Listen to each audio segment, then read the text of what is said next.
بسم الله الرحمن الرحيم الحمد لله وكفى والصلاة والسلام على الحبيب المصطفى صلى الله عليه وعلى آله وسلم تسليما كثيرا صل على الحبيب البكي طيب comme disait mon cher Kishk عليه رحمة الله que la miséricorde d'Allah soit sur mon cher bien-aimé Kishk ya Rabbi comme disait mon cher Mohammed Hassan ya Rabbi inni ataqarrabu ilayka بحب الشيخ Kishk.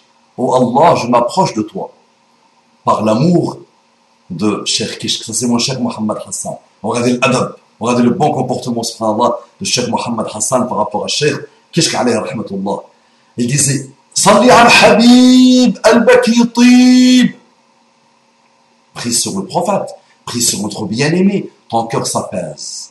Faites le test, mes frères et sœurs musulmans, et faites le test, mes frères et sœurs non musulmans. Ouvrez vos cœurs et lancez-vous à découvrir la vie de notre bien-aimé Muhammad sallallahu alayhi wa sallam.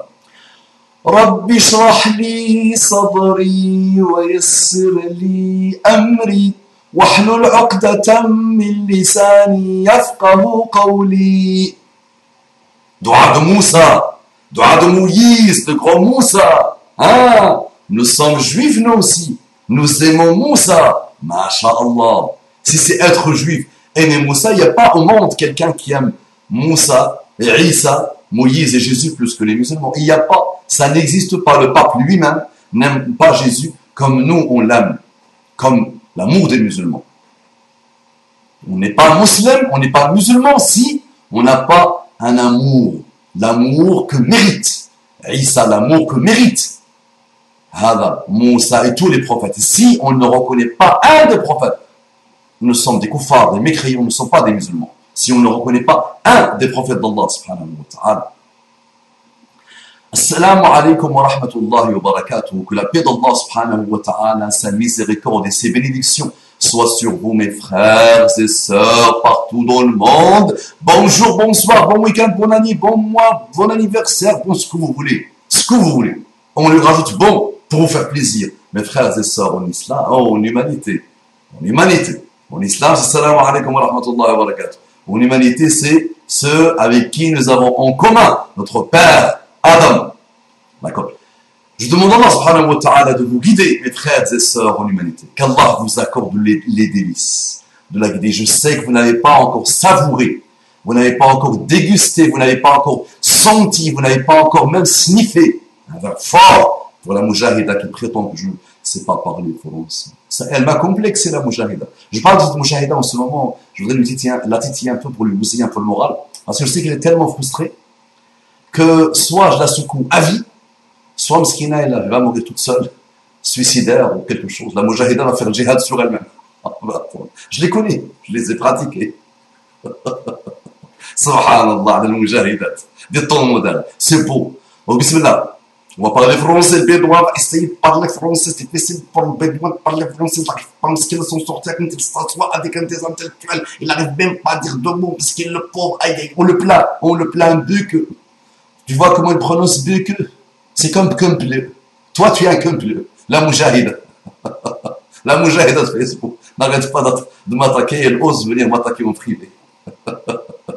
Wallahi, subhanallah. Subhanallah. Nous sommes dans le monde des moustiques, pourquoi pas? Les moustiques, subhanallah. On va essayer, avec un français handicapé, on va essayer de parler, Inch'Allah. Donc, je voulais parler de quoi, Félix? Un message. Écoutez bien ce message, s'il vous plaît.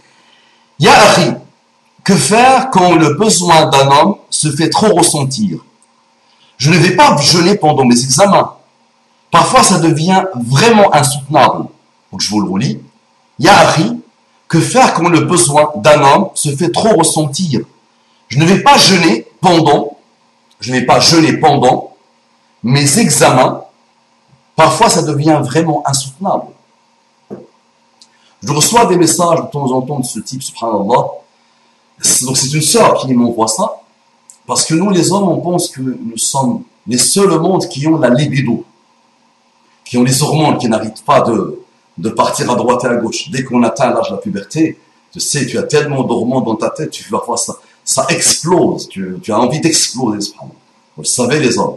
Et c'est vrai qu'on n'arrive pas à comprendre que la femme aussi a des envies, et qui peuvent même être supérieures à l'envie de l'homme. La femme peut avoir des envies extraordinairement supérieures à l'envie d'un homme. Maintenant, que faire? Moi, je pose une problématique aujourd'hui. On se pose une problématique là. Vraiment, une problématique grave. Aujourd'hui, les parents veulent que la fille et le garçon ne se marient pas avant 30 ans.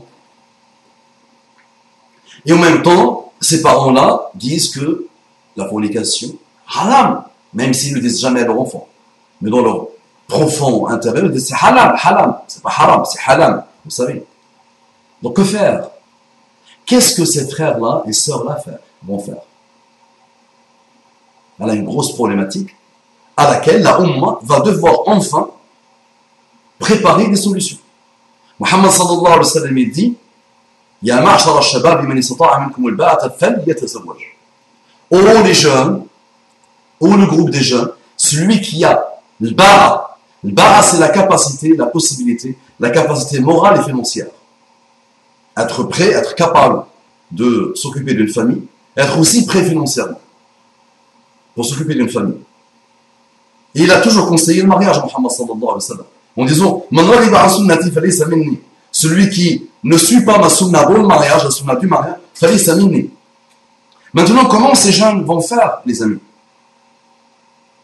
Souvent, subhanallah, ils ont même le strict minimum pour se marier. Et c'est très facile aujourd'hui en Europe de se marier, alhamdoulilah, d'avoir le strict minimum pour vivre et survivre.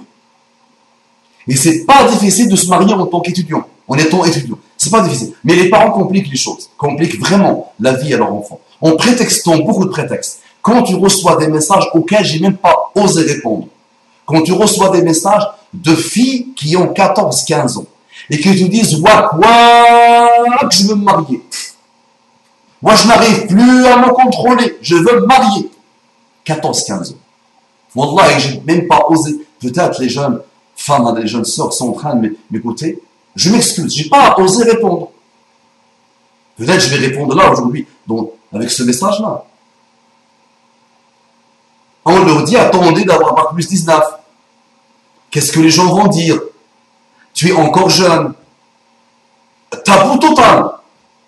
Tabou total. Tabou total. On a aujourd'hui des familles musulmanes, quand la femme est enceinte, elle n'ose même pas le dire à son père. Tabou. Tabou. Juste enceinte, elle est mariée et enceinte, elle n'ose pas le dire à son père. Le haya, le mauvais haya, la mauvaise timidité, on va dire. Mais imaginez parler un homme à son père ou à sa mère qu'il a des envies. Comprenez-moi. Fahmouni, wa fahmouni, wa ayit. Ayit. Je suis fatigué d'attendre. Je veux, j'ai envie, je voudrais me marier. Pour beaucoup de choses, dans le sexe, dans la relation intime, j'ai des envies. Je suis un humain, j'ai des envies. Vous savez ce que le sexe fait dans le monde aujourd'hui comme ravage? La pédophilie, les assassinats, les prédateurs. Le sexe fait perdre la tête. Subhanallah. Quand on ne le borde pas par les bordures de l'islam. Tu as vu celle-là, Madame Jahida? Les bordures. Oh là là, en France, bédouin, ce serait machallah. Tu as vu celle-là? Les bordures de l'islam. Oh là là. Les bordures de la foi, les bordures de haya, les bordures de la responsabilité islamique. Jusqu'à quand, messieurs les parents? Il a mata, jusqu'à quand? Aidez vos enfants. Un jour, subhanallah, j'entre dans une maison et je vois un homme qui dégage beaucoup de lumière. Tu lui donnes la quarantaine maximum et qui est connu, reconnu par son bon comportement. Il a un visage lumière, de bonté, de gentillesse. Je vois dans le parc là où il met des enfants, là, je vois un bébé qui est de quelques mois. Je lui dis, Allah, khalilak le walad, qu'Allah te garde ton fils ou ton enfant. Il me dit, c'est pas mon fils, c'est mon petit-fils. Tu as quel âge? 42 ou la 41. Donc tu as 41, 42 et c'est ton petit-fils. Naam. J'ai 3 filles que j'ai mariées à 16-17 ans maximum. Autour de 16 ans, je les ai mariées. Toutes. Voilà, c'est ça l'intelligence. Et installer dans la tête de vos enfants que rien n'interdit le mariage. Elle peut se marier, se mettre tous les deux d'accord. Ils doivent avoir un minimum d'intelligence, un minimum de sabre pour que chacun étudie, parce que aussi les études sont très importantes. On ne veut plus de femmes de la médisance, de la sorcellerie et du corps, du culte du corps, de son corps. Elle adore son corps. Le henna, la mesquinerie, la médisance, la sorcellerie et le corps. El qaftani jallabiya. Voilà. On ne veut plus de ces femmes-là. On veut des femmes instruites, avec des têtes pleines, machallah, bien faites, bien pleines. Des actrices de la société dans laquelle on vit. Pas des choses là qui médisent à longueur de journée, qui font la sorcellerie et qui a n'importe quelle n'importe quelle manipulation, elle peut les manipuler. Donc qu'est-ce qu'elle fait, billahi alaykum? Est-ce qu'on fait des séminaires autour de ça? Est-ce qu'on éduque les parents dans les mosquées? Est-ce qu'on n'arrête pas de leur dire, craignez Allah subhanahu wa ta'ala? Tu adores dunya, tu adores l'argent, tu as pavillon ici et pavillon au bled. Et marie ton enfant. Construis un studio dans ton pavillon et demande à ton fils de se marier. C'est toi qui parles, vois, et tu lui dis, marie-toi. Et au pire, il y a problème.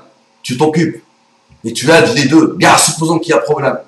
Parce qu'il y a beaucoup de gens qui disent, non, il ne va pas se marier parce qu'il est encore jeune et ça finit par un divorce. Aujourd'hui, le divorce a explosé dans la Ummah. Des gens de 50 ans se marient et ils divorcent juste derrière. Des gens de 30 ans se marient, ça divorce juste derrière parce qu'il n'y a pas d'éducation. Qu'est-ce que vous faites par rapport à une femme qui vous dit, je n'en peux plus. J'ai envie, j'imagine des hommes partout. Tu vas lui dire, jeûne, Naam, Muhammad sallallahu alayhi wa sallam nous a donné le conseil de jeûner. Elle n'arrive pas à jeûner. Et elle jeûne, ça ne lui fait rien. Baisse ton regard, elle le fait, ça ne lui fait rien. Là, le mariage devient wajib.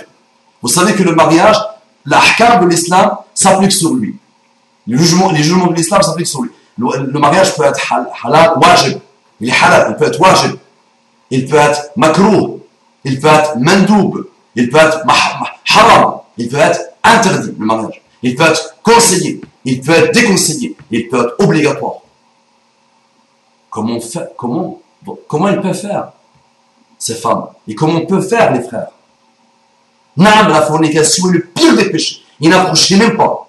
Mais le haram, je m'éloigne à des milliards de kilomètres. Mais le halal, quand je vois qu'il n'y a pas de possibilité, quand je vois que je n'en peux plus, quand je vois que je n'arrive pas, quand je vois que je peux tomber dans l'égarement et la fornication qu'Allah déteste, je me marie, je fais le halal. Le mariage est halal, alhamdulillah. Très facile. Aujourd'hui, on respire la fornication. Comme disait Muhammad sallallahu alayhi wa sallam. Il y aura une époque où la Ummah de Muhammad sallallahu alayhi wa sallam va rendre halal comme boire l'eau. Le hira, au pluriel, le hira des vagins. Jam'u hir, pluriel de hir. Al-hirru, c'est le vagin. Muhammad sallallahu alayhi wa sallam dit il y aura une époque où les hommes de la Ummah de Muhammad sallallahu alayhi wa sallam vont rendre halal. Ça va être vraiment tellement simple, tellement halal, ils ne se poseront même pas de questions sur ça. Mais le mariage, on le complique. Le mariage est compliqué, alors que c'est très facile. Le wali de témoin. Alors voilà le mariage. Pourquoi vous compliquez la vie? Pourquoi vous demandez des choses?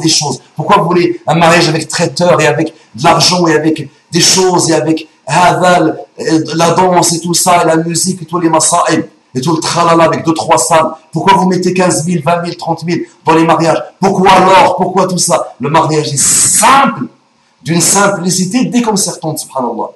La nikaha illa biwaliyin wa shahidain. Pas de nikah, pas d'acte de mariage, pas de mariage s'il n'y a pas, pour la mujahida qui m'attaque sur mon français, s'il n'y a pas, Victor Hugo, s'il n'y a pas un wali et deux témoins, le mariage est facile, simple. Pourquoi on se complique la vie? Craignez Allah subhanahu wa ta'ala les parents, craignez Allah les jeunes, montrez que vous êtes vraiment sincère dans votre volonté du mariage et Allah subhanahu wa ta'ala vous faciliter. Si vous le faites pour l'afaf, pour la chasteté, pour la stabilité, pour la sagesse du mariage, craignez Allah subhanahu wa ta'ala les parents, craignez Allah les jeunes et déployez-vous. Si tu n'arrives pas, tu ne pars jamais vers le haram. Si tu n'arrives pas, tu te maries, c'est halal, habibi. Et c'est halal, ma soeur. Qu'Allah soit avec vous, qu'Allah vous facilite. أقول قولي هذا واستغفر الله لي ولكم فاستغفروه إنه كان غفارا رحيما. السلام عليكم ورحمة الله وبركاته.